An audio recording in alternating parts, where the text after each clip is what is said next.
पिछले भाग में हमने जाना कि कैसे यमलोक के खौफनाक नरकों में पापियों को उनके कर्मों की विभत्स सजा दी जाती है। लेकिन क्या नरक की ये यातनाएं कभी खत्म होती हैं? रुकिए, क्या आपने कभी सोचा है कि कुछ लोग जन्म से ही अमीर, स्वस्थ और सुखी क्यों होते हैं, जबकि कुछ को जन्म से ही गरीबी और बीमारियां मिलती हैं? क्या ये सिर्फ किस्मत है या पिछले जन्म की सजा का कोई बचा हुआ हिस्सा? आज के इस वीडियो में हम यमलोक के उस गुप्त विधान को डिकोड करेंगे जिसे सुनकर आपकी रूह कांप जाएगी। जब एक जीवात्मा अपनी सजा पूरी कर लेती है, तब शुरू होता है यमलोक से बाहर निकलने और पुनर्जन्म की ओर बढ़ने का वो रहस्यमयी सफर। क्या आप जानते हैं कि नरक भोगने के बाद आत्मा सीधे इंसान नहीं बनती? गरुड़ पुराण के अनुसार सजा काटने के बाद आत्मा को यंत्र आरूढ़ किया जाता है, यानी उसे फिर से संसार की ओर भेजा जाता है।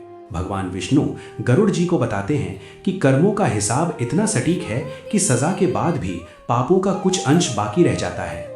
जो लोग बहुत क्रूर होते हैं वे पहले पत्थर, वृक्ष या घास के रूप में जन्म लेते हैं। इसके बाद वे कीड़े मकोड़े और पक्षियों की योनियों में भटकते हैं। गरुड़ पुराण कहता है कि एक आत्मा को मनुष्य का चोला पाने से पहले हजारों बार पशु पक्षियों के शरीर में कष्ट सहना पड़ता है। इंसान के रूप में हमें जो बीमारियां या शारीरिक कमियां मिलती हैं, वे भी हमारे पिछले जन्मों के कर्मों का ही फल है।